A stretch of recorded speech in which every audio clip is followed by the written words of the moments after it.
Sumbangan anda, betapapun banyaknya, membantu WSPOS memenuhi visinya. 寄付をすることで WSPOS と世界中の小児眼科をサポートにつながります。Svetovno združenje za otroško oftalmologijo omogoča dostopno izobraževanje vsem. Če vam je bilo všeč, lahko donirate. Apoyemos el proyecto de educación sin costo de la Sociedad Mundial de Oftalmopediatría y Estrabismo donando en su página web. Vale la pena. Spende, damit wir Kinderkrankheiten weltweit bekämpfen können. Dia membantu membawa pendidikan berkualiti dan pengetahuan yang baik kepada profesional mata anak-anak di seluruh dunia. WSPOS इकट्ठे काम करते हैं रल मिल के donate कर सकते हो ते कर दो. Eu já fiz a minha doação para a WSPOS. Faça você a sua. Juntos faremos a diferença. Oproep aan alle orthoptisten. Steun WSPOS door gratis lid te worden en vrijblijvend een donatie te doen. Yara, ẹ jẹ́ ká sowọ́pọ̀ pẹ̀lú WSPOS ká ràn wọ́n lọ́wọ́ pẹ̀lú nǹkan tọ́lọ̀ fi jíǹkì wa. תרמו ל-WSPOS, וככה נקדם את הבריאות של ילדים בכל רחבי העולם. תודה רבה. WSPOS बच्चों की आंखों की देखभाल करने वालों की एक संगठन है. मैंने WSPOS को अभी डोनेट किया है. कृपया आप भी कीजिए. Molweni, igama noSiphosengos. Ndingathanda ukunixaxisela okufitshane ndithi gqaba malunga ne-World Society of Pediatric Ophthalmology. WSPS ಎಂಬುದು ಮಕ್ಕಳ ನೇತ್ರ ವಿಜ್ಞಾನ ಮತ್ತು ಕೂಸು ಕಣ್ಣಿನ ವಿಶ್ವ ಸಮಾಜ. ನಾನು WSPSಗೆ ಈಗಾಗಲೇ ಆರ್ಥಿಕ ದೇಣಿಗೆ ಮಾಡಿದ್ದೇನೆ. ನೀವು ಸಹ ಮಾಡಿ. أحثكم إلى الانتساب إلى WSPOS لكي نكون عائلة واحدة ونتعلم معا وندعمها جميعا. WSPOS 世界小儿眼科斜视学会是一个国际的慈善机构，在此呼吁大家跟我一起捐款支持全球的小儿眼科。So if you like the webinars, if you like the videos, if you like the educational information that WSPOS has brought to your life, if you found it important, useful, or helpful, then join me in donating to WSPOS.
Good morning, good afternoon, good evening, good night. Welcome to Worldwide Webinar WSPOS number 17, Myopia. My goodness, have we got a program for you today? I'm so glad you're here. I'm going to give you a couple of reminders about things that are coming up, and then we're going to get going on what is going to be a phenomenal hour and a half. So let me kick off by reminding you that on the 26th of September, WSPOS does Worldwide Connect. It's important to understand that this is a separate meeting. WCPOS 5 will be held in 2021, again in Amsterdam, but Worldwide Connect is going to be this virtual experience that you've never seen before. This is the program that we have. We're going to start at 9 a.m. Australian Eastern Standard Time. We're then going to switch at 11 a.m. Indian Standard Time, switching then at 11:45 to British Summer Time, and midday at Eastern Daylight Time, US. You can see on the left side that what this means is that different time zones will have 6 hours where they'll be asleep. You want to stay awake for 24 hours? Do it. Have a party with your friends, but socially distance, please, right? And this is going to be a phenomenal event. Registration fees, this is really cheap. It's cheaper than some of the fees that other societies have withheld when their conferences in person were canceled. So you can afford this. This is really, really going to be worthwhile. Additionally, to the 26th of September, on the 2nd of October, you'll have access to the joint WSPOS ESCRS Symposium, Pediatric Cataract Intraocular Implants. On the 3rd of October, you'll hear the 3 keynote speakers, Burton Kushner, Marie-Jose Tassignon, and David Mackey. And on the 3rd of October as well, best of the best free papers, posters, and videos. Remember, WSPOS Worldwide Connect. You give us one day, we're going to give you the world.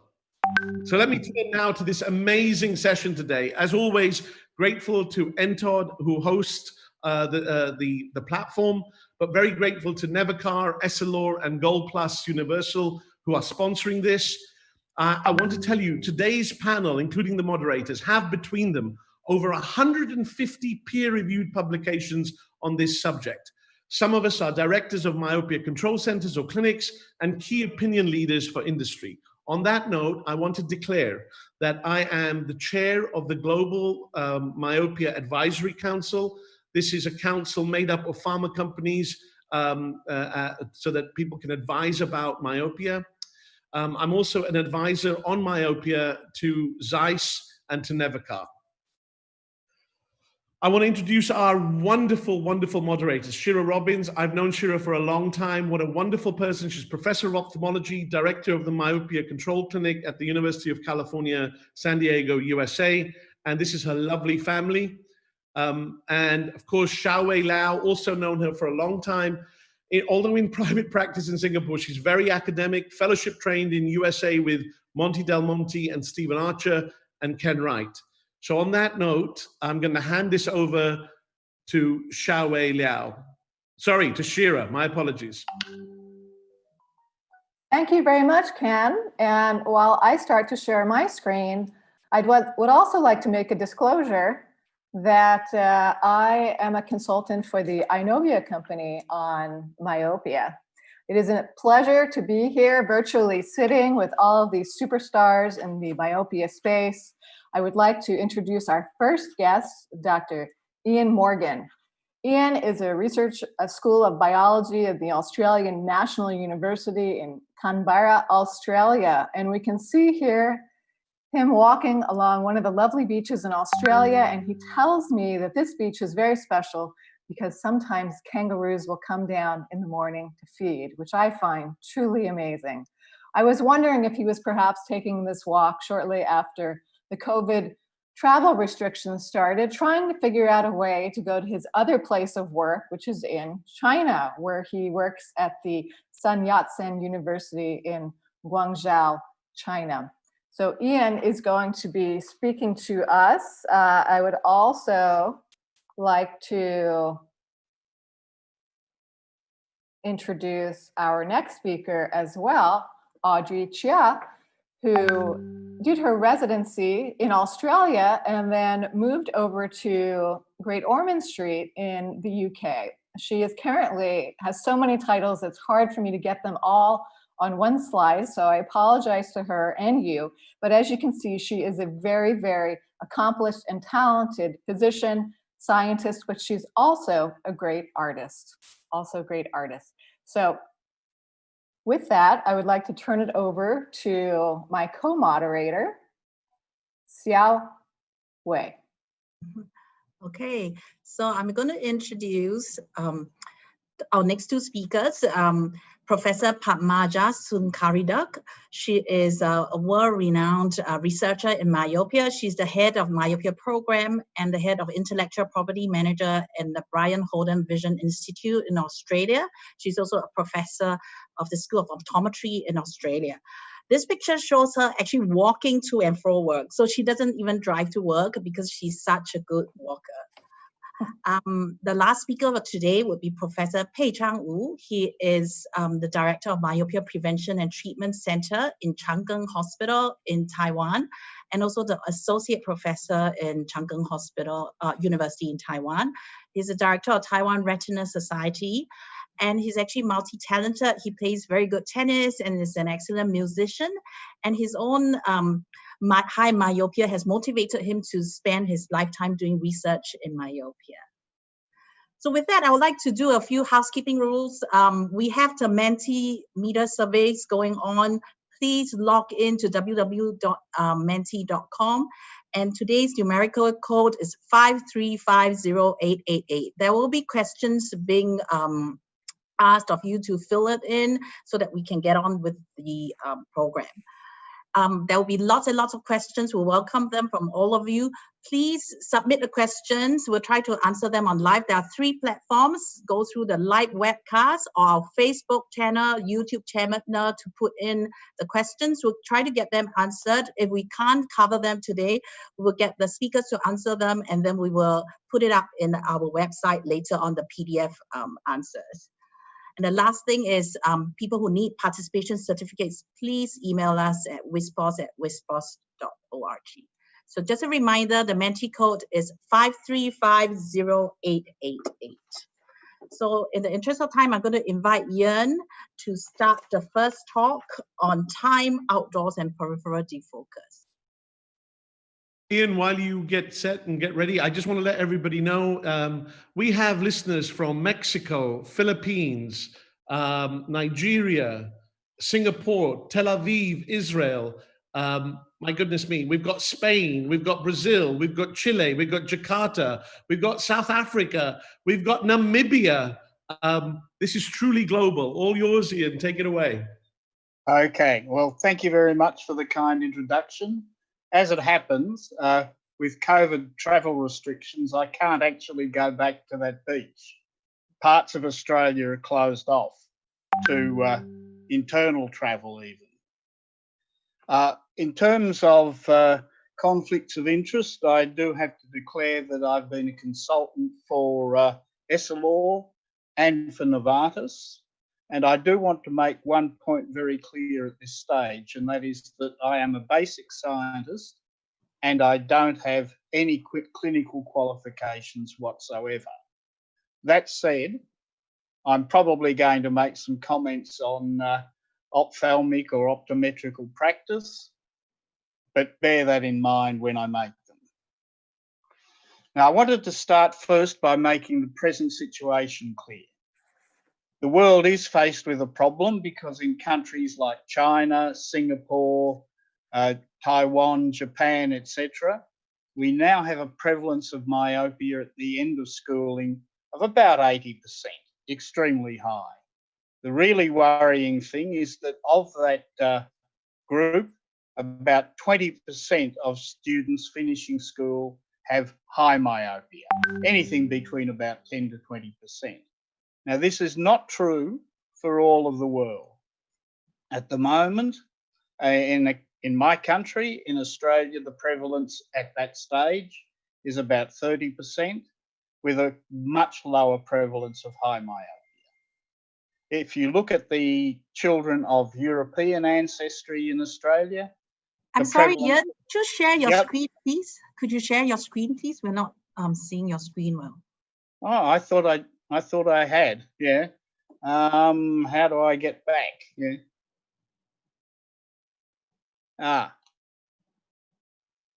So as we can see, IT problems happen all over the world. Yeah. Okay. Well, let me just get out of that. Now I've got, but yeah. Do I have to go back even further? Yeah, Ian, don't worry. While you're doing that, let me just, I think this is really important. The way when we decided to put this together, we wanted somebody with basic science. We wanted pediatric ophthalmologists. We wanted ophthalmologists. We wanted optometry input. I think it's important that we Is that up recognize. now or not? Not quite yet. Not quite yet. I think it's important for us to realize that it's going to take a multidisciplinary approach to trying to fix what is considered an epidemic. The question is that is it truly an epidemic, which I think what Ian is going to talk about, or are we just seeing an increase in population and therefore an increase in the prevalence of myopia? We just hit share screen. Yeah, we nearly there. I really don't. Ian, I tell you what, you have so much knowledge. I'm going to throw some questions at you. We're going to do this slightly differently for about 6 or 7 minutes. And if we can get your presentation, we will. But let me ask you, from your studies that you've done in Australia and in China, if you had to say that there is one environmental factor that was the most important, could you say there was one most important environmental factor that causes an increase in myopic progression? No, I can't. But well, let's be clear. We have to distinguish between onset, prevalence, and progression. I think they're closely related, but not everybody agrees on that. I can't give you one factor, but I can give you two factors. And the two crucial factors are the intensity of the education system. It's a very simple fact that if children don't go to school, and we have some studies on societies like that, although they hardly exist anymore, when children don't go to school, they do not become myopic. So that's one part of the equation. The second part of the equation is time outdoors. When children don't get outside enough, they also become myopic. And when you put those two together, intense education and deprivation of time outdoors, and you see that in East Asia, including in Singapore, then you get this massive explosion of myopia. Okay, I think what we're going to do is if we move on to Audrey Chia, if you'd like to introduce Audrey, and then Ian, we're going to see if our technical people can help you out. Can we, Shira or Xiaowei, would you like to introduce Audrey? Certainly. It is my pleasure to introduce Audrey Chia. I don't think many of us can get through any of the literature without seeing her name come up again, again, and again. And I'm very much looking forward to her talk, which is entitled Atropine and Myopia Control. Please join us, Audrey.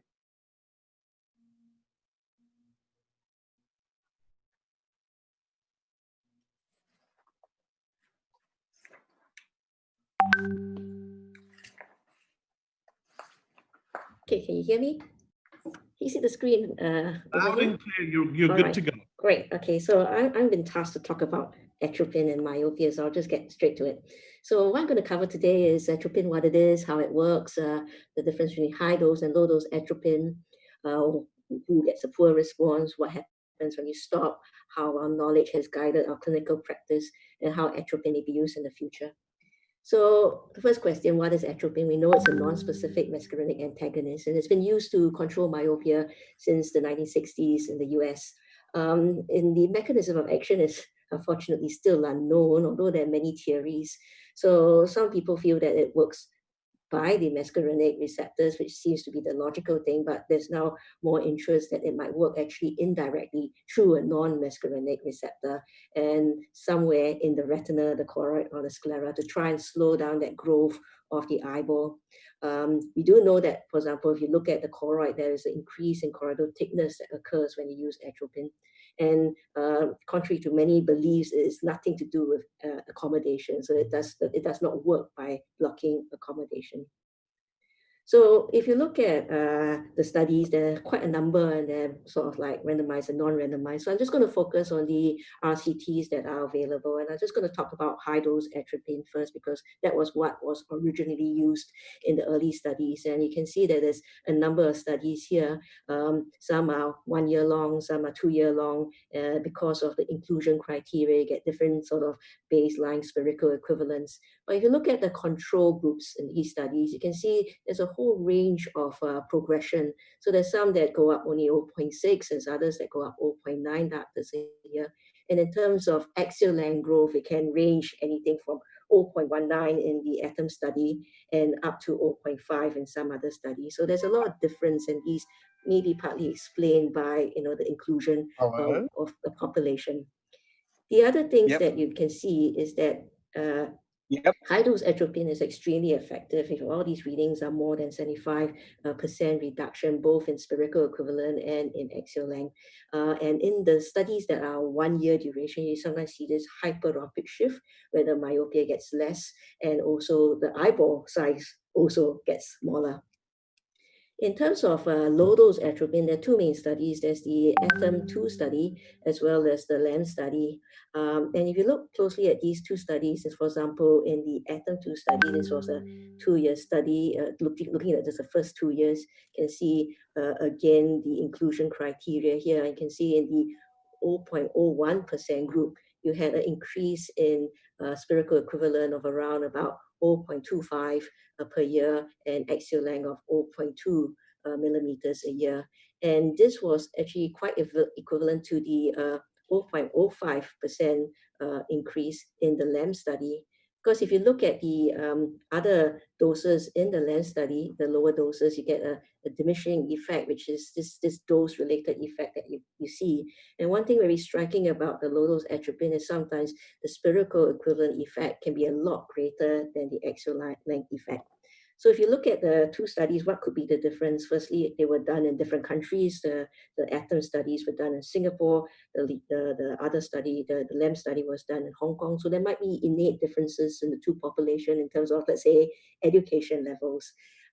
We also know that the LAM study included much younger children. And I think this is quite important because looking at our audit of young children less than 7 years in Singapore, we find that the average increase there is 1.2 diopters per year or 0.6 millimeters per year. So quite a lot more increase in that younger group than in the older group. And the other thing is that in the LAM study, they used preservative-free atropine, whereas in the ATOM study, they used the preserved atropine formulation. So there are several meta-analyses done, and I think basically the conclusion there was there's not much difference, but you can see there's still a slight dose effect here that you have higher responses of higher doses, and you're looking at about 0.5 diopter per year reduction and 0.2 millimeter reduction per year. So how does this translate to other populations, knowing that we got a worldwide audience here? How does it translate to the European or let's say the Indian population? So these are two prospective interventional studies that have been published so far. And maybe there's some indication that in the European populations, it's pretty effective, even more effective than maybe the Chinese studies, but they also have a lot more side effects like photophobia and reading issues and headaches. Whereas in the Indian study, this author suggests that there might be even a lesser effect, and maybe explaining it by sort of like darker irises and having higher myopia.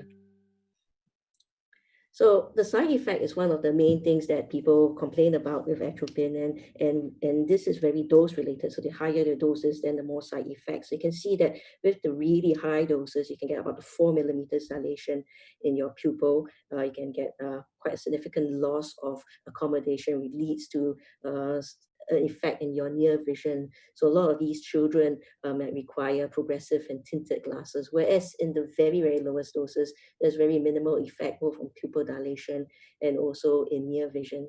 So how does this apply clinically? You can say that in the ATOM study, when we offered any children that had any side effects to have progressive glasses and tinted, about 60% of the 0.1% group took up the offer, where only about 7% of the 0.01% group felt they needed some sort of a tint or near add. The other big issue is allergy, which occurs to 0 to 4% of the children. And usually this, if it's mild, we just continue, but sometimes it can be severe. And then in those children, we might not be able to use atropine. Severe systemic effects are quite uncommon with atropine. So who responds poorly to atropine? With any sort of treatment modality, there's always that small percentage of people that do not respond. So if you look at the studies, as you can see there's varying amounts. So for high doses, anything from 4 to 33% has been sort of quoted as not responding that well. In the ATOM-1 study, where we used the 1% atropine, we had a 12% of children that progressed more than 1 diopter a year. So this is even with very high dose atropine. And the study suggests that the younger children, the ones that are more myopic baseline, in the ATOM study, we compared the other eye, which was on placebo, and the other eye had higher myopia progression, and they tended to have more myopic parents. For the low doses in the ATOM-2 study, this range from about 10 to 18% in the 0.1 to 0.1% group over 1 year, and 80% in both groups in 2 years. And in the LAMP study, we had 10 to 15% in the higher doses and 25% in the very lowest dose. So what happens when you stop? And I think our only data here is from the ATOM studies, where we treated children for 2 years and then had a 1 year washout. So if you look at this graph here, which plots myopia progression over time, this is the placebo group in the ATOM-1 study, and this is the 1% in the ATOM-1 study is hyperopic shift, and then it's progression. But when you stop, you can see this large rebound that occurs in the year afterwards. So this is the 0.5, 0.1, and 0.01 in the ATOM-2 study. You can see there's an inverse response of higher doses having a bigger rebound than the smaller doses, the lower doses. We also know that if we break the kids down through age, they can see that the younger children tended to rebound more than the older children. So let's say if you started a child at 6 to 8 years, so they were 8 to 10 when you stop, 62% will rebound, which means they need it for longer. And in the 10 to 12 years, so the 12 to 14 when you stop is about 8%. So it's safer to stop when they're older. We also know from the ATOM-2 study that if there is some progression in the year before you stop, then it's more likely to rebound. But whereas it's very flat in the year before, then it's less likely to rebound. So what strategies can we use to manage this? Then we can use lower doses, we can taper the doses, or we can sort of continue to late teenage years and then stop then. So who benefits? Anyone with documented progression. I think the sense now is that we should start with lower doses with less side effects. And although there is some people that will prefer a high dose for maximal effect and then cut down then. We, at our center, we monitor 6 monthly. We do cyclopedic refraction of axial length, but I know in some centers, axial length is not always available. If the response is poor, and usually we find this as more than 0.5 diopter a year or more than 0.3, 0.2, depending on the age of the child, then we might consider increasing the dose, although we realize that there is a percentage that might not respond even on higher doses. And we usually taper to stop, but there are alternate ways of doing it. So you see a myopia chart here. You can see time over here, and spherical equivalent is a child at 8 years old. This is the right eye going up to about -3.5 and 5 for this year. This is using high dose. We start on 1%, 3 times a week. You get this hyperopic shift. it's a little bit of rebound when we cut down to 2 times a week. Slowly, it looks pretty good, cut 1 time every 2 weeks, and then we stop at about 13 years and then monitor. So this is what we used to do in the past when we had no low-dose atropine. This is a case where the child was going quite well and then had a sudden increase about almost 2 diopters over the 8 to 9 year period. And you can see here we use it low-dose atropine, and it seemed to be working quite well, and we taper over time. Nowadays, although we look also at the axial length data as well, so even in this flat area, if there's a quite high axial length and still quite significant progression, we will increase our dose accordingly to manage the axial length growth as well. So here is a case of much younger kid, also going up almost about 200 the year before. And you can see that this is the low dose. It's not strong enough. There's still progression. And about 10 years old, we increase the dose to twice a day. And you can see this flattens up a little bit. And then we start to taper down as the child goes on. So that's how I manage it. But it depends on what dose you have available and how old your kid is and how it's progressing. So, but I think the principles are there, and how you start and how you stop and how you monitor. So how else can we use atropine? We can try. We can see whether it can use to prevent onset of myopia in high-risk children. This is the aim of the Atom Tree study that we're doing at the Eye Research Institute, and also in combinations with other myopia treatments such as contact lens and glasses, which Padmaja is going to talk about. And some studies have showed additive effect of this. So there's something that we're going to explore at our myopia center in Singapore. Thank you. Thank you, Audrey. Wow, that was a fabulous explanation of the atropine studies, and we've been having the questions rolling in from our audience. One question that's been coming in is how do people get this medicine if they're not using it already? Is it available everywhere in the world? Yeah, it's sort of patchy, and like for where we are, we have commercial. We have a commercial product that we use, so we just order it in and use it. I think places in the world, in especially Taiwan, Singapore, and some areas, we're trying to get products registered in other areas in Southeast Asia and in Asia, so you can get it. But I know it's really tough in the US and in Europe, where you don't have it and you have to compound it, and it's expensive and stuff. So it can be as cheap as, I think I was speaking to Pei-Chang last year, about $3 in Taiwan. It costs about so that's about what, $2 and around about sort of like the $10 US a month in Singapore. So it depends on where you are and stuff, but you find whatever source you can get it. Well, compounding really is different in lots of parts of the world. It's certainly much more expensive in the United States. Do any of our other panelists want to make a comment about compounding, about the consistency of it? Should we be testing it? Anyone want to pick that up? Okay. Okay, I have comment because in Taiwan we have 2 kind of compound. One, we have different concentration of atropine from 1%, 0.5%, 0.25%, 0.1%, and now there is 2 kind of 0.01% atropine. One is preservative free, and the other is multi-dose with preservatives. And before we had the low concentration atropine, sometimes we will dilute the high concentration atropine to lower concentration using this water. But the we need to ask a patient to preserve it in the refrigerator and do not keep longer than maybe 1 month. Because sometimes it will be contaminated with such a fungus or bacteria. So, but in some countries, they did not have this kind of the market products. So maybe they can use this kind of the dilution. Yeah.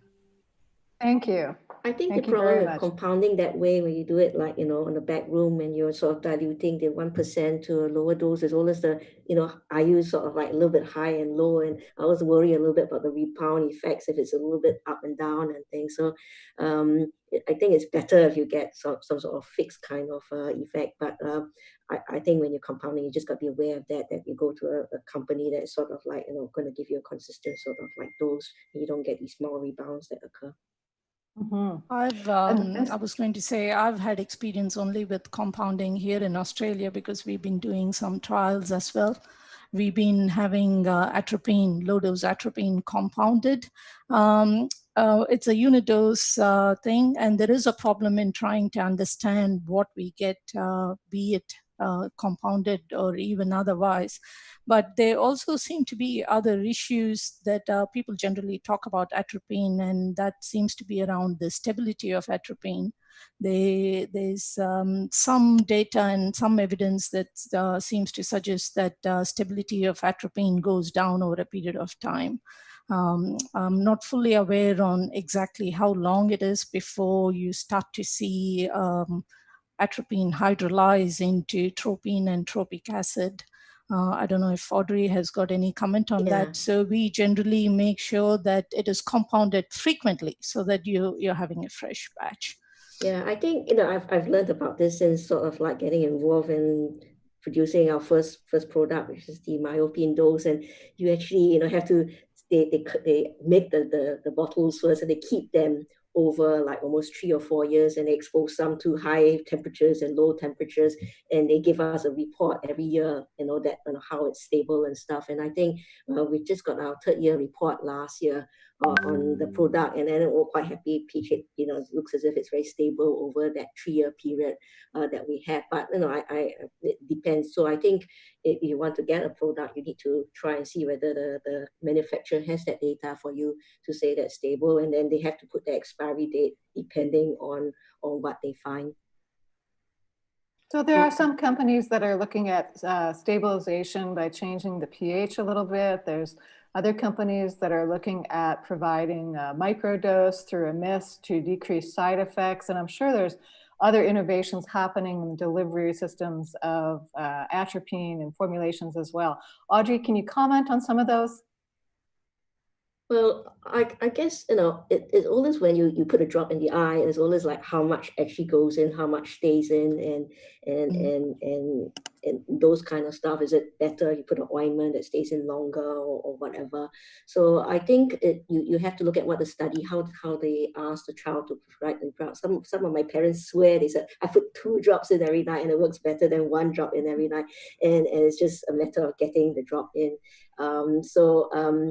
Yeah, I'm not sure about the mist. I got no experience with that. But the question is, if it's let's say the effect is it's better because you have a mist, and you sort of wonder whether they're getting the full dose or not. That's the only thing that we can question.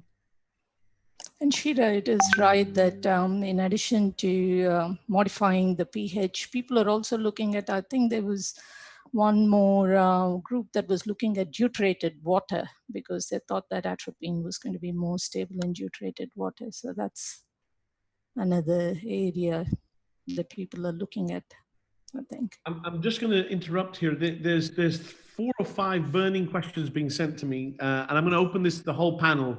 I'm going to ask Shira and Xiaowei to comment as well. Firstly, what's the youngest age you would consider starting atropine 0.01%? And secondly, how long do you continue the 0.01%? And the third one, if you have somebody who's 14 and they present to you for the first time, would you consider atropine 0.01%? So let's get Ian involved on what his thoughts are. The youngest, how long you go for, and would you start treating a 14-year-old? Well, remember, I'm not a clinician, so I'm probably from a basic scientist point of view. I certainly think there are some issues. The big question here, I think, is not what age to start. When you find a child is myopic, I think you need to start thinking about controlling progression. It's as simple as that. So 6, 5, 4, although they may be genetic cases and we don't know that they will respond in the same way as the environmental cases. I think you've got to bear in mind what are you trying to do? If you're trying to prevent the appearance of high myopia, whether you define it as -5 or -6, then there's an upper limit to when you would start. The rough rule of thumb in China, where progression rates are very high, is that if a child does not become myopic until the early years of high school, they won't become a high myope. So if your aim is to prevent high myopia, then you don't really need to bother. So you have to be very clear about that. Atropine at the moment won't enable you to prevent the onset of myopia.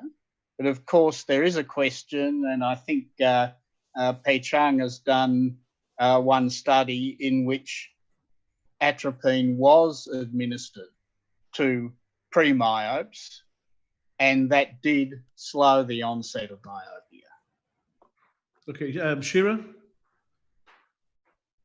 Well, I do like to think about using this very young, but there has to be a lot of education of the parents. I've never treated a child who's been younger than 5, although I have started talking to parents at age 4.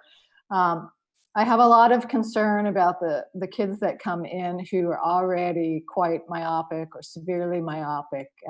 And I would love to hear the panel's thoughts about effectiveness of atropine in that population versus the ones that come in who are more mild or moderate. As far as how often I check them when they're younger, I see them a little bit more frequently because I babysit them a little more, but typically it's every 6 months. And you asked a third question, Ken, and I can't remember what the third question was. 14-year-old. If a 14-year-old turned up with -5. Yes, absolutely. Just like amblyopia, I think that there's no point in not trying, and unless the family is against it. Okay, Pei-Chang? Hi, because in Taiwan, our ex-president, ex-vice president, Dr. Chen, he is a public health professional. He had done a study in Taiwan showing that in high school, in elementary school student and middle, junior high school student, the myopia progression is -1 diopter per year.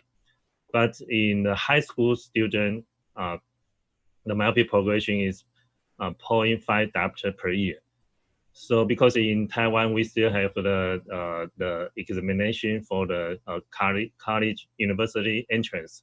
So the academic educational stress is very high. So if a children with 14 years old and -5 diopter, then he still would be -8 diopter in the 18 to 20 years old. So just like Professor Morgan said, that we needed to focus on how to maintain the -5 diopter, not going up, because the higher diopter than 1, because there's some studies showing that 1 diopter progression then increase 60% risk of myopia maculopathy. So if we can just now Audrey showed that if we can flatten the myopia progression, then we can help the children to decrease the risk of myopia complications. Later, I will talking about this many complications from the high myopia. Thanks. Roger?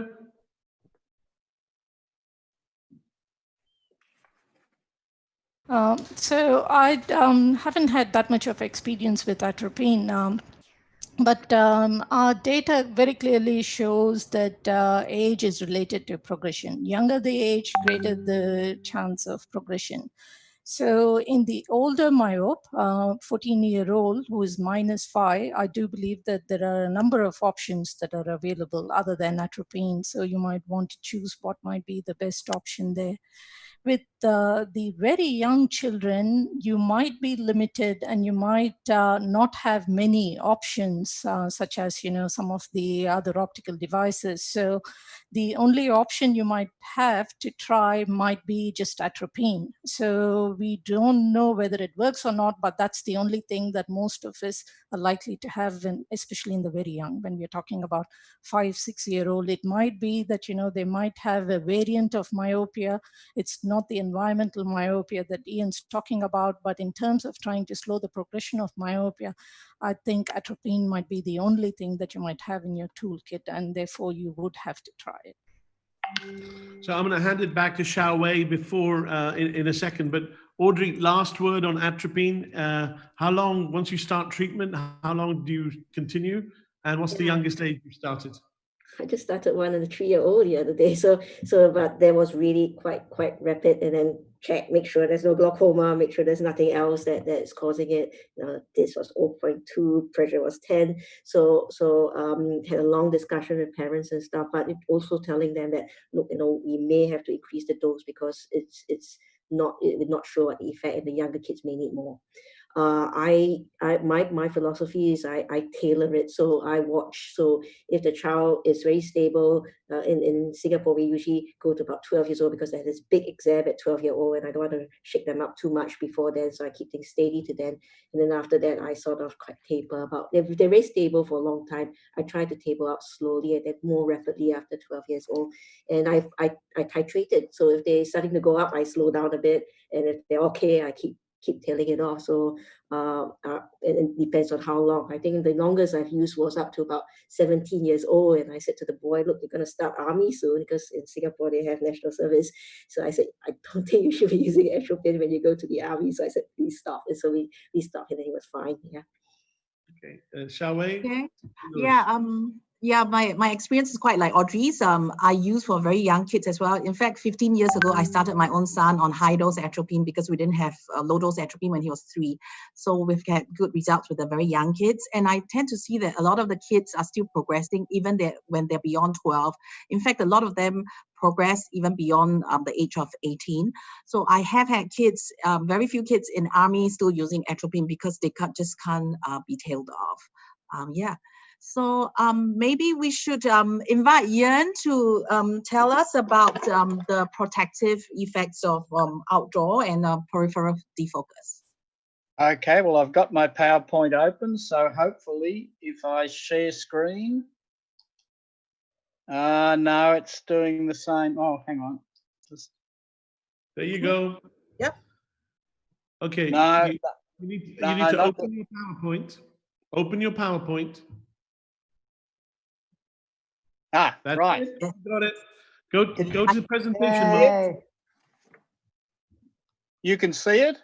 Yes, we can. Go to presentation mode, and I'm afraid, Ian, because of time, you've got about 6 minutes, okay? Yeah, no, I'll skip through it as fast as I can. I do think we need to be clear about the present situation. As I said, in 6 countries in the world, including China and Singapore, we've got a real crisis. 80% at the end of school, with 10 to 20% high myopia. In those countries, myopia becomes a public health issue and not just a clinical issue. But in most of the rest of the world, situation in Australia, about 30% myopia at the end of school, with very little high myopia. It's really a purely clinical matter. We don't need that public health intervention. Now, we have 2 goals, and we do need to be clear about what we're trying to do. If we want to reduce the prevalence of myopia, it's essentially a public health issue, although clinicians can help and can certainly be lobbyists. But slowing the progression of myopia to high and potentially pathological myopia is essentially a clinical matter, although in really high prevalence countries, you could actually make that a public health issue by linking it to school screening. Time outdoors is the first thing. That seems to be an approach which will certainly reduce the onset of myopia. Now, I'll just show you the two seminal pieces of work in this area. One, a paper by us, which shows that, and just focus on the children who are doing a high amount of near work, and you can see that if they're doing more time outdoors, then we suppress the development of myopia. So time outdoors can overcome one measure at least of educational pressure. Jones et al. Have also carried out a study which shows that increased time outdoors, they called it hours playing sport, but it's essentially equivalent to time outdoors. Increased time outdoors decreases the effect of having two or one myopic parent and brings it back towards baseline. Now, the effects that we get when we compare epidemiology and clinical trials are quite consistent. Here's a trial we carried out in Guangzhou. We got about 25% reduction of incident myopia with 40 minutes time outdoors. Pei-Chang study in Taiwan showed with about approximately double that, almost 50% reduction in new cases of myopia. We can put all that together, and what we can start to recommend is that to get the development of myopia under control, we need a minimum of 2 hours outdoor per day. And a critical factor in this, that we seem to need light intensities or exposure to light intensities of at least 3,000 to 5,000 lux. Now, one of the important questions is, does time outdoors limit myopia progression and not just slow myopia onset? I have to say most of the epidemiological evidence suggests that it doesn't slow progression. But there are some pieces of evidence of a positive effect. This is really hard to understand because onset and progression both depend on axial elongation, and how they could differ in different phases is very hard to understand. One thing we do know is that there are very strong seasonal effects on progression of myopia, with progression much higher in general in winter than in summer. And this is certainly consistent with the idea that progression is regulated and possibly regulated by the same factors, because children are in school in the winter months.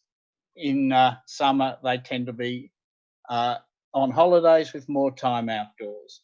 But this question is not yet resolved. I think the other piece of evidence that points to an effect on progression is that where you have a high prevalence of myopia, you also have higher progression rates than in places where the prevalence is much lower. Now, I did want to say something about the defocus and peripheral defocus. Animal experiments show very clearly that if you impose hyperopic defocus on an eye, then you increase the rate of axial elongation. You can see the shift here in a chicken eye from a control situation. When you impose hyperopic defocus, axial elongation speeds up. If you impose myopic defocus, then you slow it down. You don't reverse it, it doesn't go to negative, but it can slow it down. And slowing axial elongation should lead to less myopia. Now, it was Earl Smith at the University of Houston and a member of the International Myopia Institute who first put forward the idea that peripheral hyperopic defocus might be important. This is based on a few things. Eyes elongate and become more prolate. And as they become more prolate, when they're, even without correction and when they're corrected, you have peripheral hyperopic defocus. There was a little bit of evidence that hasn't really stood up that eyes that are more prolate before they become myopic are more likely to become myopic. I don't think that stood up well. But what Earle's beautiful experiment showed was that you could get these growth control effects simply by applying the defocus to the peripheral retina and not to the central retina. They didn't show that the central retina was not important. So Earle's thinking suggested maybe peripheral hyperopic defocus is important for the development and progression. Therefore, if we reduce it, that should delay the onset and slow the progression. Padmaja will talk more about this, but I don't think this has stood up particularly well. But what has remained true is that if you apply peripheral myopic defocus or simultaneous myopic defocus, because we can sort out during processing, we can see only the focused image, even though there's an unfocused image there as well. And I just refer you to a paper by Lam et al. In 2019 in British Journal of Ophthalmology, which has shown very nice myopia control effects on, I think, a couple of hundred kids by using glasses, and I stress glasses and not contact lenses, that impose simultaneous focused and myopically defocused images. I think this is a very important area because as essentially a consumer in this area as well as a scientist, the least invasive technique is likely to be the preferable technique, as long as it works, of course. And I think clinicians need to be aware that there's a lot of research going on in this area, and that I suspect over the next 6 months to a year, we'll see a lot of progress towards spectacle control of myopia progression. It essentially runs in parallel with the contact lenses like the MiSight, but it seems to me to have some advantages, and I'll finish there.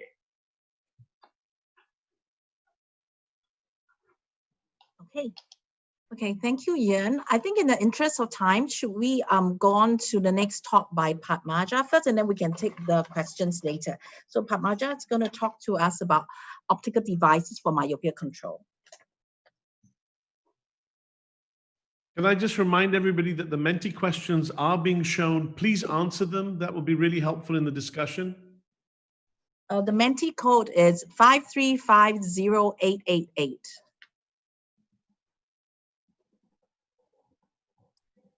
Thank you, Ian, for your wonderful talk. That was worth waiting for. Thank you.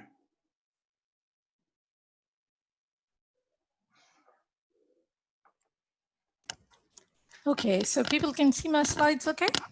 Yes, looks great.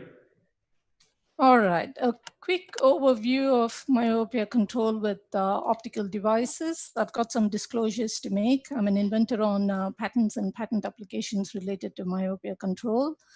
These are assigned to BHBI, and BHBI has commercial interest in the area of myopia control. I'm also on the advisory board for review of myopia management, myopia-related digital publication, as well as on the, I'm on the advisory board of the International Myopia Institute as well. So looking at the various hypotheses for myopia control with optical devices, spectacles, contact lenses, and orthokeratology. As you can see, there have been a number of hypotheses over the years, and I'm going to just quickly look at a couple of them. The first of them, peripheral retinal defocus. Ian's already gone into this. So if we take a myopic eye that is corrected with a standard single vision spectacle lens, what happens is that centrally the image is on the retina, but at the periphery, the image is behind the retina, or what we call hyperopic defocus.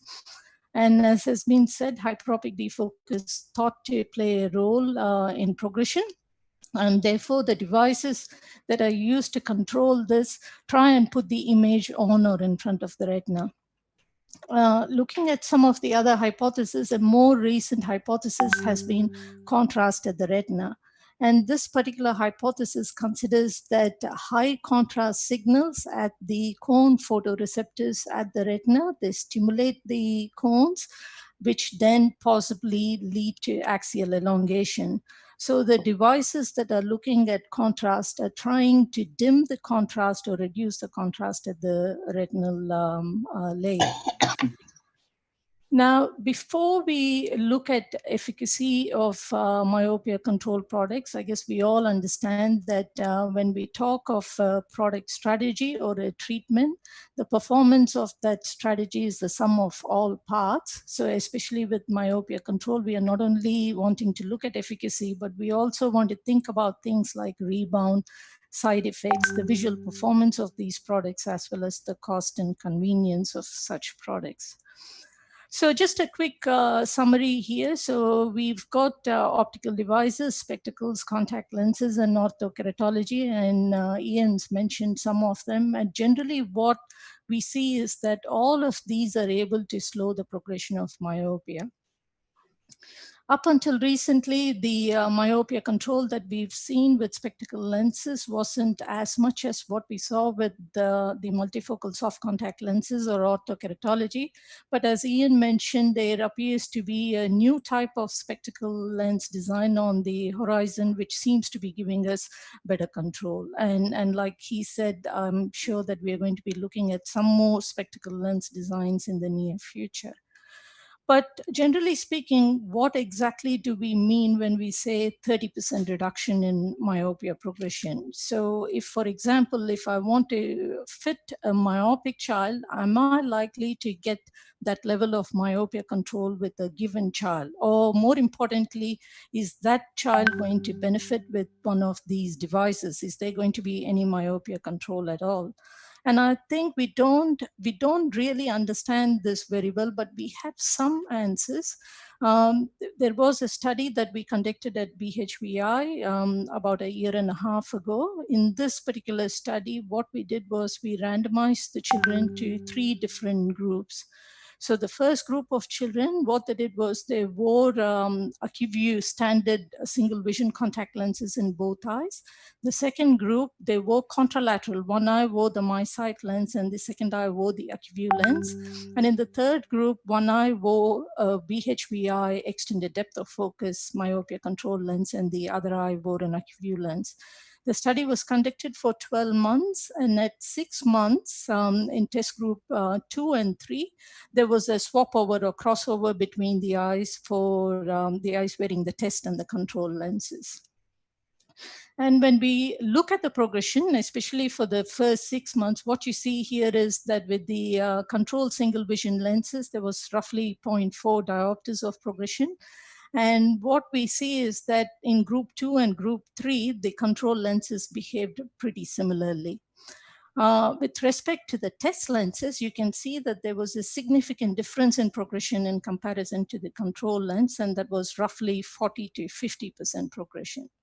But overall, when we look at the test lens wearing eyes and you compare them to the control lens wearing eyes, what we saw was that depending on which variable you used, spherical equivalent or axial length, when we use spherical equivalent, 71 to 80% of the test lens wearing eyes had reduced progression in comparison to the control contralateral eyes.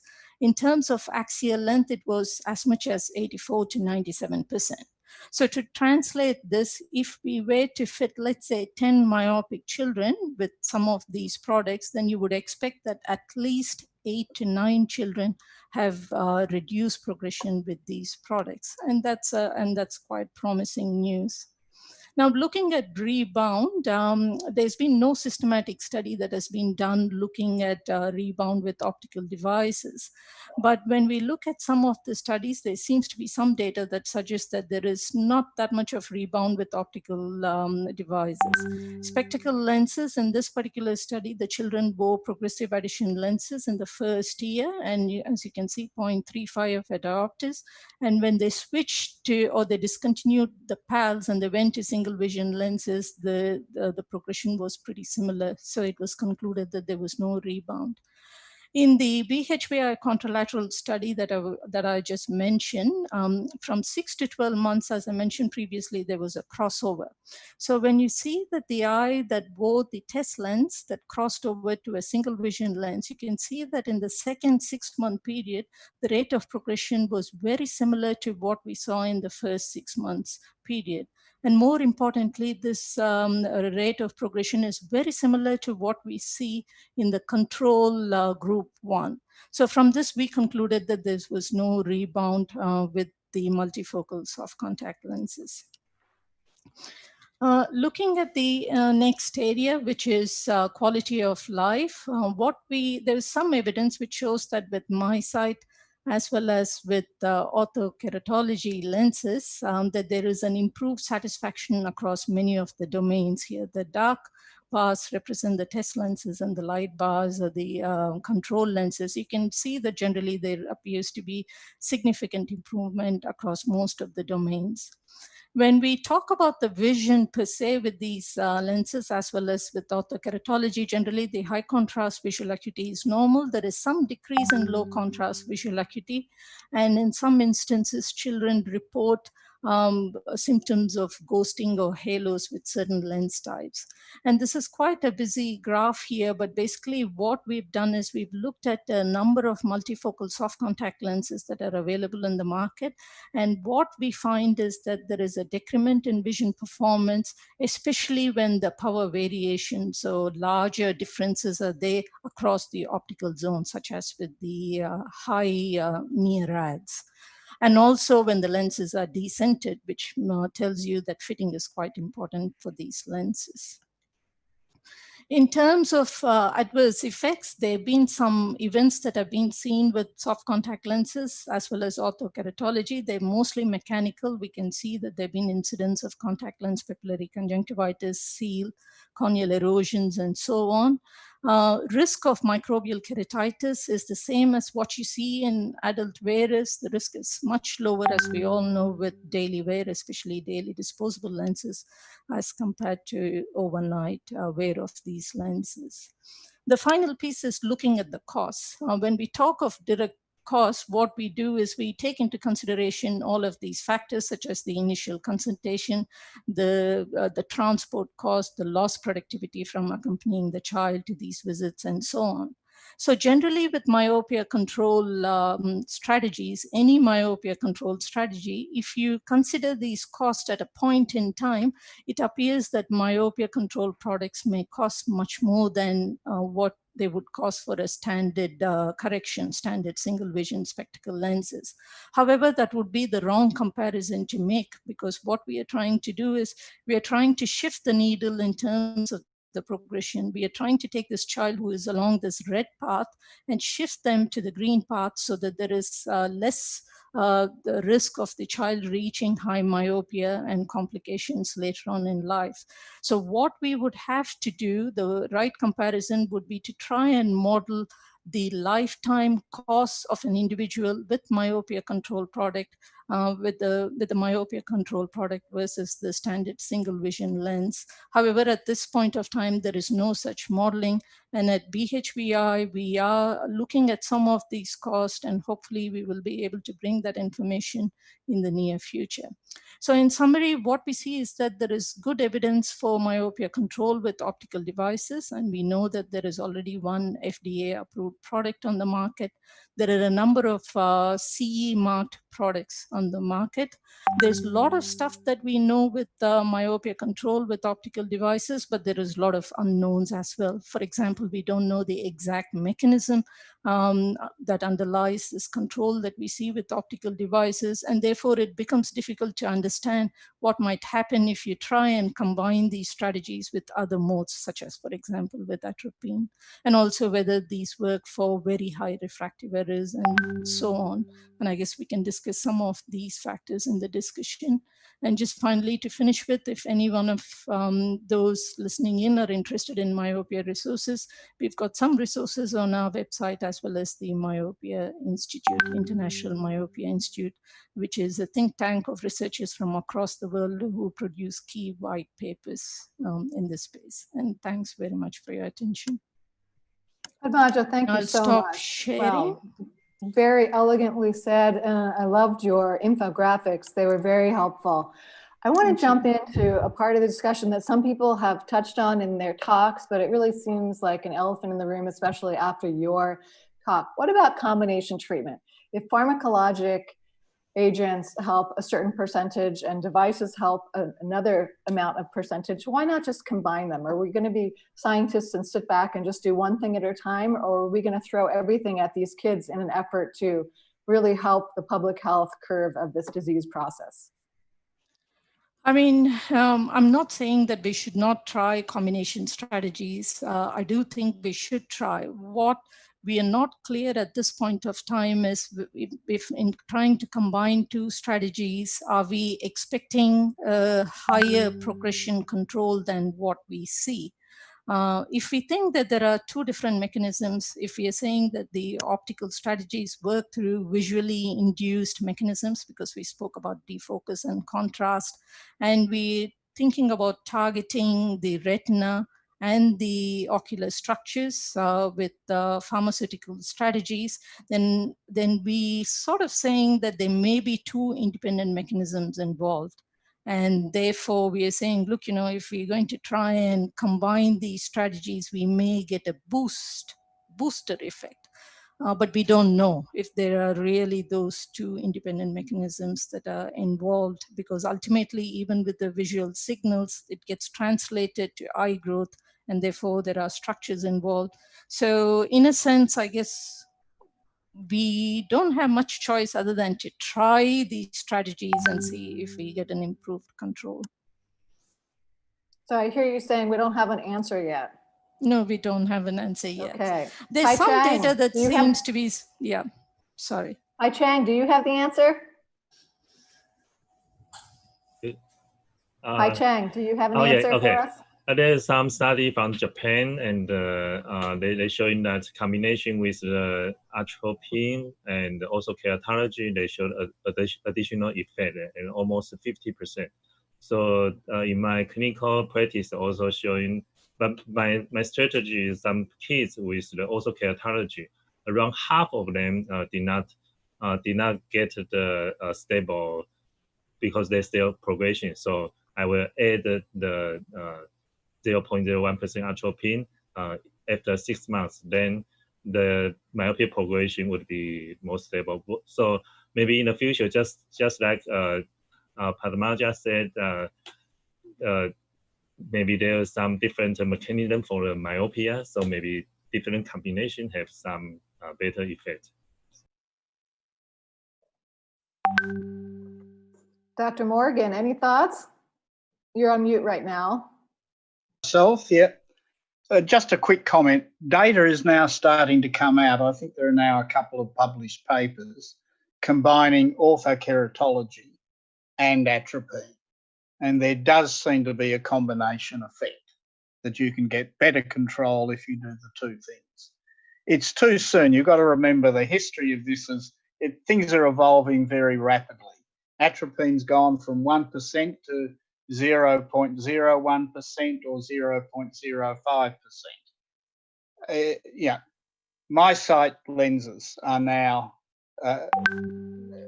approved by FDA. So we can now expect to see all these attempts to combine being reported over the next couple of years. In terms of the basic biochemistry, I think they may not actually be separate effects. For example, if we look at an important compound in the chicken retina, a thing called EGR1, then when the eye is growing rapidly, its level increases. Atropine and myopic defocus will depress that. So they may be all or many of them operating through the same basic pathways within the retina. Thank you. We've also been getting another question on our various entities where people are watching from all over the world about COVID. And are we going to be having another mini spike of myopia increase as kids are on their screens all the time doing online learning in some areas, or just being out of school in general and having more digitalization of their lives?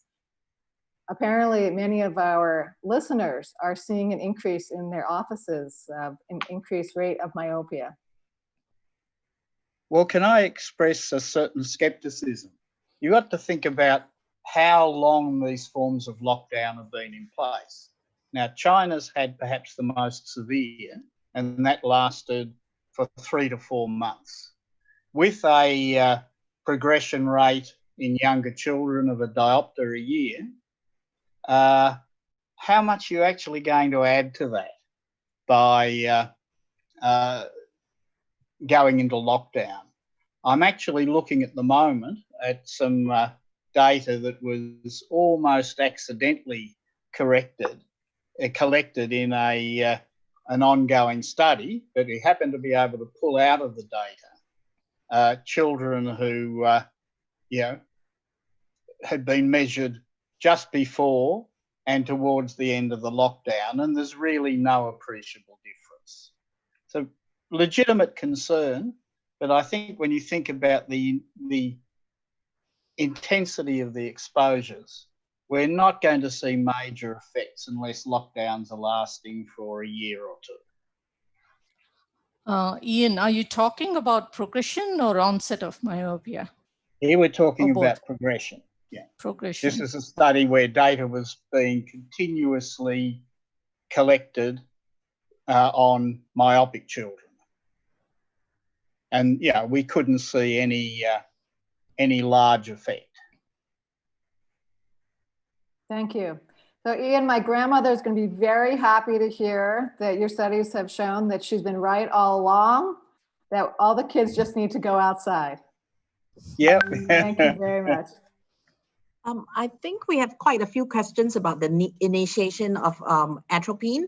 So we're going to ask the panel, would you initiate atropine if the child is very young with high myopia, or do you wait for progression before you do that? Number one. Number two, what about premature kids, those with retinopathy or prematurity? Will you initiate atropine? Number three is a young adult with progressive myopia. So these three scenarios, could you comment on whether you initiate atropine? Well, I can start. I mean, I think sometimes we tend to sometimes get kids that come in and they're like 3 or 4 years old and they get like very high myopia, like -7, -8. And the question is, are they progressing or not? So because if they're that young and we need to treat them for such a long period of time, up to sort of like we're talking about teenage years kind of stuff, I normally like to see progression. So I'll just, even though it's hard, I'll get them to come back again and just make sure there is progression before I start. And sometimes they don't progress, they stick at that level for a very long time. So I think I'd like to see that progression so I know what we're treating. In the adult, I mean, or kids with ROP, again, I think if there is progression, some of the ROP kids do not progress, they're very high, but they're quite stable. But if they start progressing, I guess then it's a discussion to see whether it works, although there's, you might be sort of like careful in promising a result for parents, just as with the older adult kind of stuff, because there's no evidence there. But it might work. So if they're very keen, you could try. The problem is atropine in adults will cause a lot more problems if they're focusing, because they got so much less reserve, and they might have problems with presbyopia-like symptoms and things. So that we need to watch out for. Okay. Anybody else? Pei-Chang? Yeah. In my experience, because nowadays we have the very low concentration atropine, 0.01%, because it did not induce the pupil dilatation. So, in my experience, very young child with high myopia, most of them still some progression. Because but some studies said that there was no progression in very young, such as congenital myopia. But in my observation, most of them still were progression. So I will initiation with the very low concentration atropine, and I will check every 3 months cycloplegia reflection to see if the myopia progression minus 0.25 diopter progression, then I will add the concentration maybe in the next observation, next 3 months to see, because we hope that the 50% retardation of the myopia progression. Every year we needed to stop the progression, not exceed minus 0.5 diopter. So it's very important. And the other for the ROP children, yes, I think this, if you did not have very low concentration atropine, maybe you can observation for 6 months. If the progression is too fast, then you will consider the atropine treatment. And in addition, I will say that we have the study, multi-area randomized trial, showing that outdoor activity still could have some effect for the stop the myopia progression, but the effect is around 30%. So I think outdoor activity also can aid to these children daily activity. So maybe the myopia progression will be more stable. And just now, there's another question about in this lockdown period, the myopia progression is, I have noticed some children in the before the COVID-19, the myopia progression is very stable, controlled by the atropine. But in this period of the lockdown, they did not have much time to go outdoor, then the myopia progression, even though the same concentration atropine treatment. For the young adults, still with myopia progression, I will ask them to have some near work breaks, not to near work too long. And maybe if they want to try the very low concentration atropine, I also would suggest, but most of them cannot tolerate the near blood. Yeah, so this is my suggestion. Okay, thank you so much. And then maybe we can invite Pei-Chang to now give the last presentation of the webinar. It's going to be on pathologic myopia, update on classification and treatment. So Dr. Wu, please.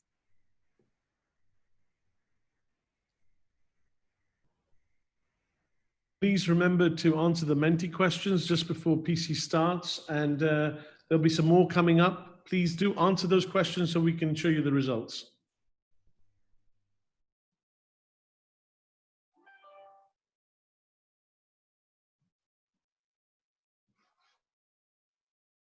Unmute yourself, PC, please. Unmute yourself.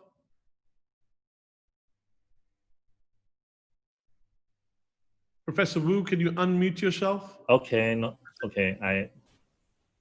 okay, thank you for inviting me to share this topic.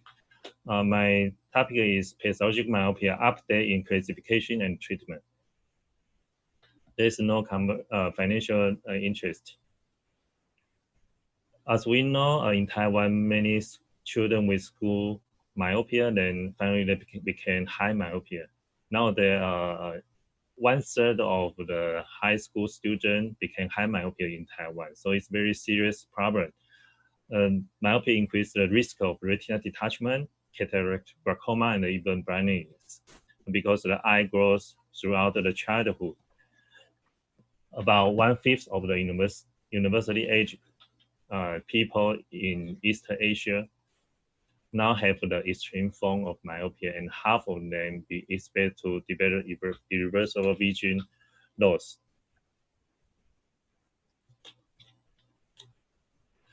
Professor Ono Matsui showing using the three-dimensional MRI to show the normal eye and the elongated eyeball in high myopia, and showing that different kind of the posterior staphyloma in high myopia.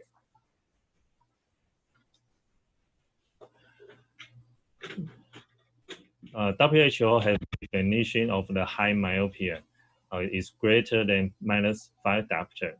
There are many complications such as early onset cataract, risk of the glaucoma, retinal detachment, myopic CMV, myopic traditional maculopathy, and myopic macular degeneration with or without posterior staphyloma. So, but what's the pathological myopia?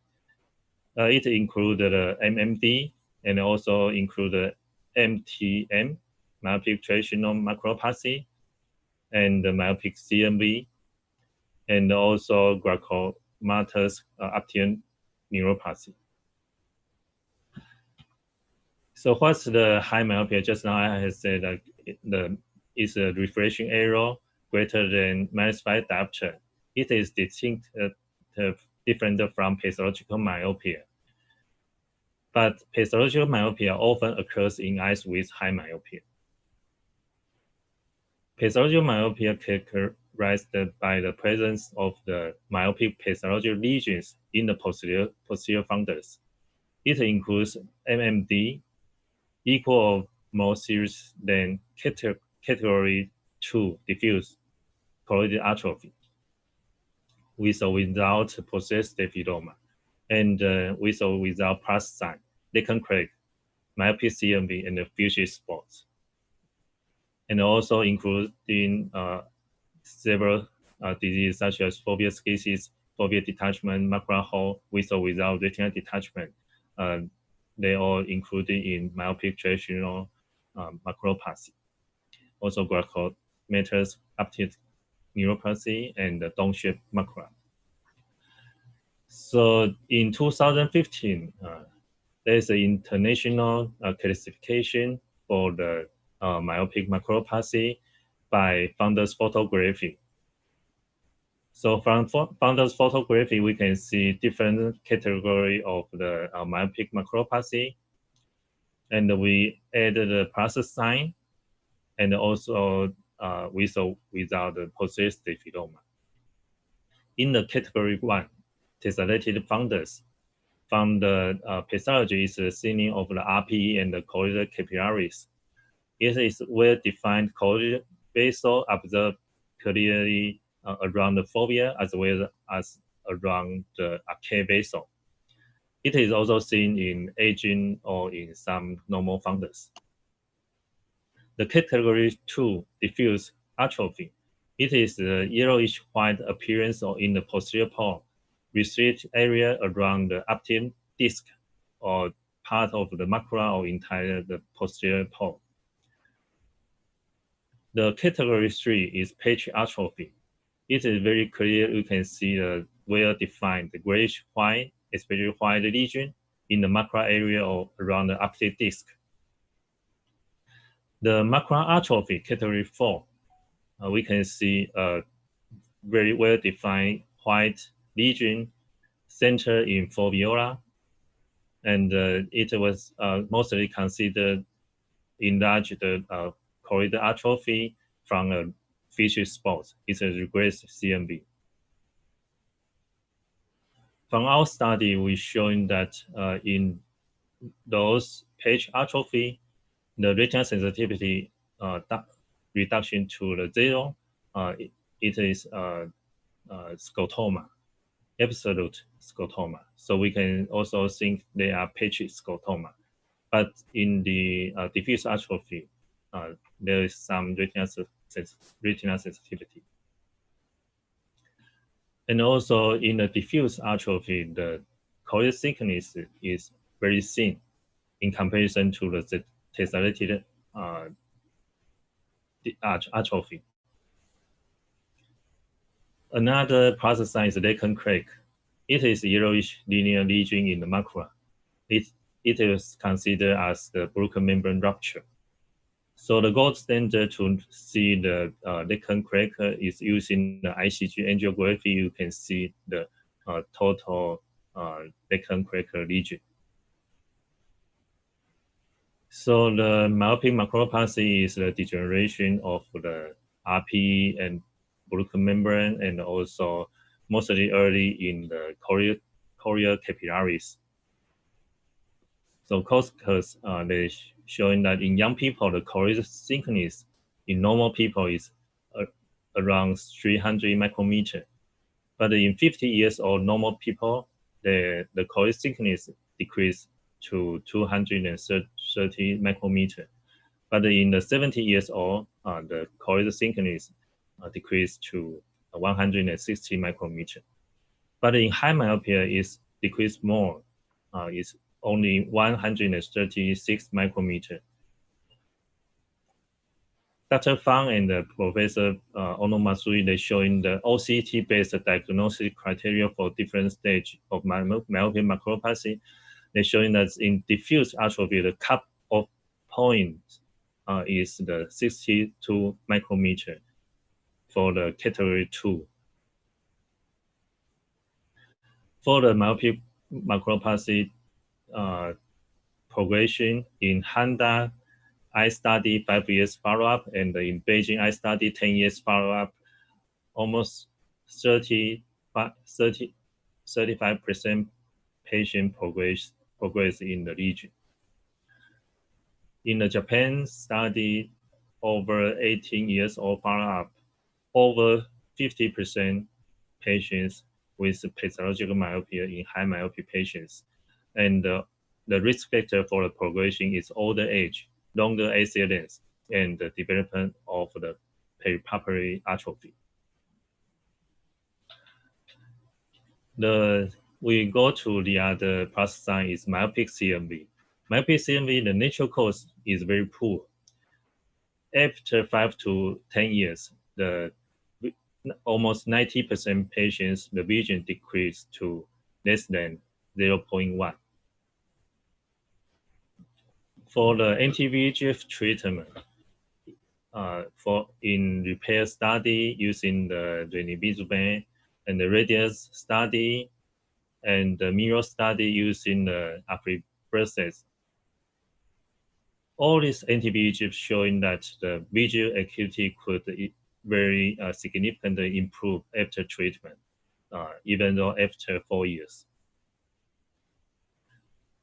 So now the most study showing that 1+ injection with PRN injection, anti-VEGF is enough for the myopic CMV. However, even though Pei-Chang, I'm sorry to interrupt you, but it seems like our time is short. This is a fascinating presentation. If you could come to the summary. Okay, I go to the summary. Thank you. And the treatment of the other very serious complications, such as the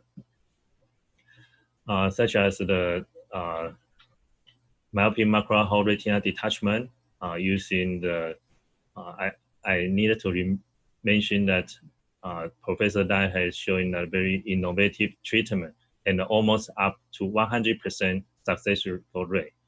So pathological myopia, we know there's a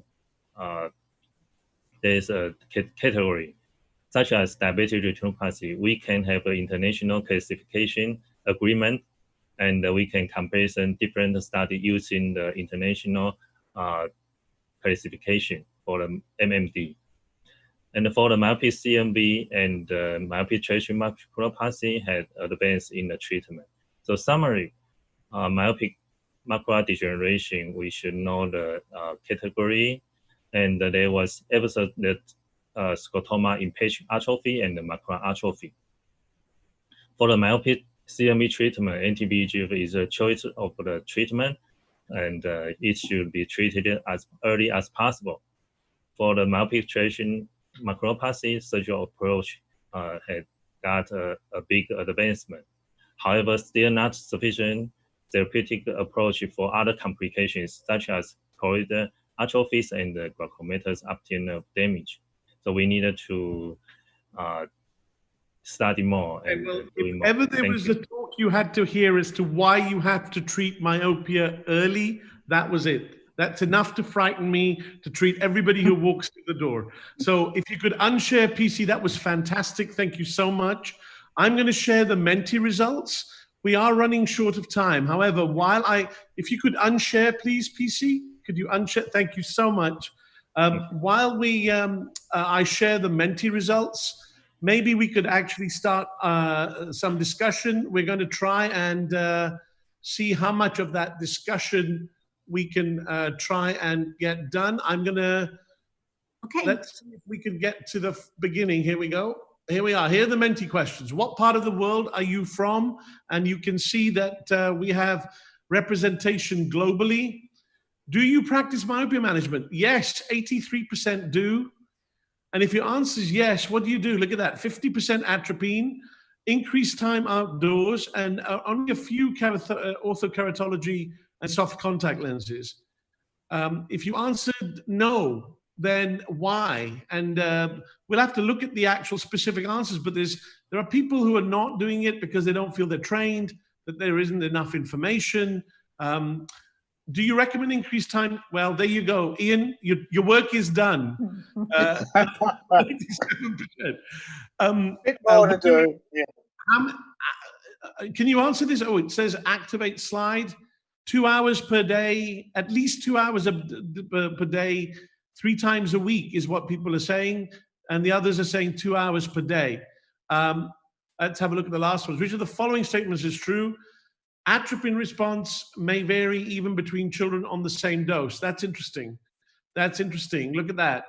And then if you look at the selection strategy, they're looking at efficacy, adverse events, visual performance, cost, convenience, and rebound. So which 2 categories of absolute scotoma? Macular atrophy wins that one, PC. And so now, would you practice myopia management? And we have no answers on that one. I don't think those questions probably went up. And so I'm going to unshare there for the moment. Okay. So should we start with some last minute questions? Maybe we could ask them to comment on the sleep and myopia, vitamin D and myopia, indoor lighting and myopia, the last 3 environmental factors. Okay, could I say something on those? First of all, there are lots of papers now giving some relationship between sleep and myopia. I think there are a number of problems with these studies because they're highly confounded.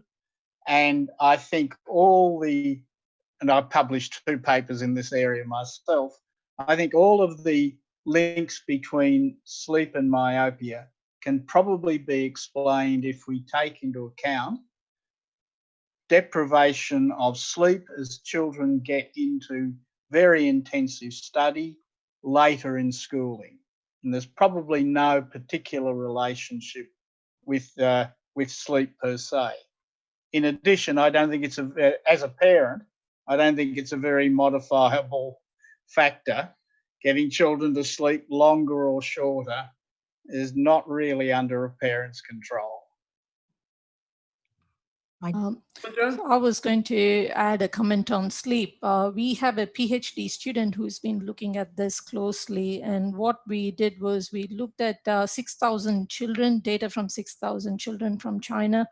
And what we're finding fascinating, and it's actually in the process of getting published, is that it's not the duration of sleep. We found quite a consistent relation between time to sleep and both myopia onset as well as progression of myopia.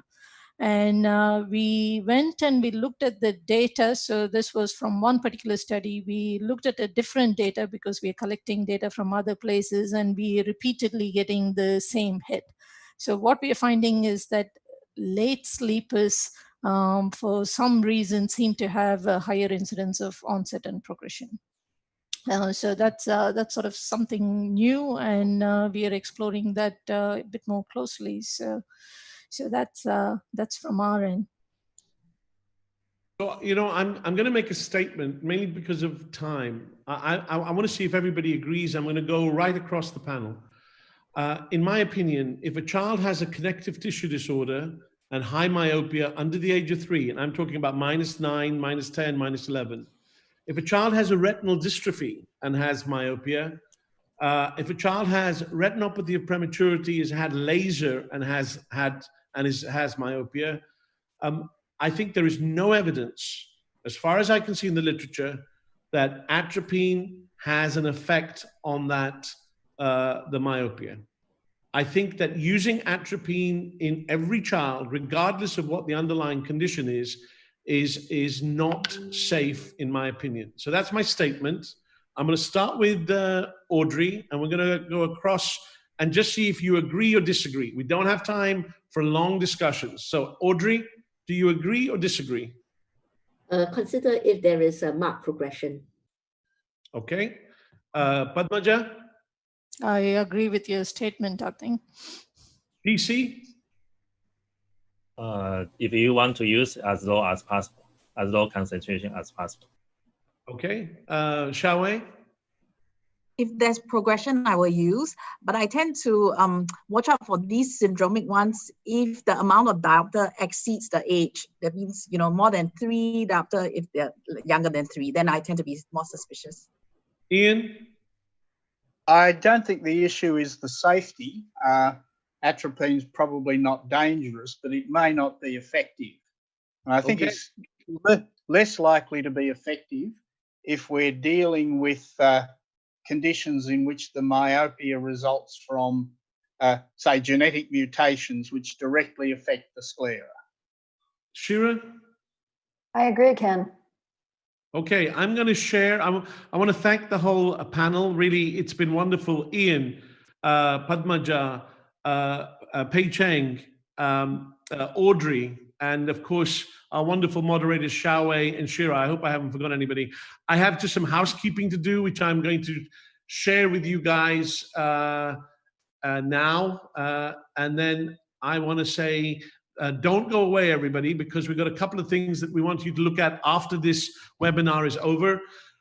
WSPOS Facebook page, please join. International listserv. There is the email address. Please join us.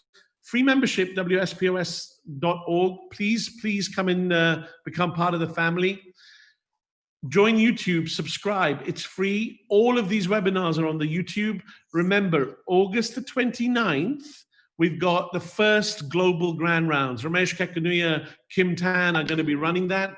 I want to say a big thank you to Darren McCafferty, Akilacharya, and of course, Entod. I'm going to come to our sponsors in a minute.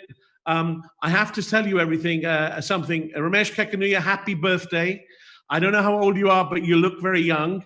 And you're on the same day as India's Independence Day. So there's something there, whether it's planned or not, I don't know. So let me finish. 26th of September, Worldwide Connect. Please, please, please, I want you to be there. It's going to be phenomenal. There will be another myopia session. I know that there's a lot of information here today. Send in your questions. We'll get them back to you. And hopefully those PDFs will be available. So if you're at all confused, don't be. There'll be plenty of more answers for you. I just want to finish and say thank you to our sponsors today, Nevercar, Essilor, Gold Plus Universal. And I would very much like you, if you can, to hang on. When we finish this webinar, there will be a few minutes of information about our 3 sponsors. Please listen to them. I want to say a big, big thank you again. And I just can't tell you how amazing this has been. I've learned so much. And all of you just bring so much to the table. Thank you. God bless. Have a great weekend. Thank you. Thank you. What is Essilor? It's a pioneering company that has innovated for 170 years to correct and protect the vision of each person on this planet. 69,000 dedicated employees serving more than 350,000 eye care professionals around the world, united by a shared mission. That mission is Greg's vision that demands peak performance at all times. Tanya's vision, because a bright future starts with what she learns.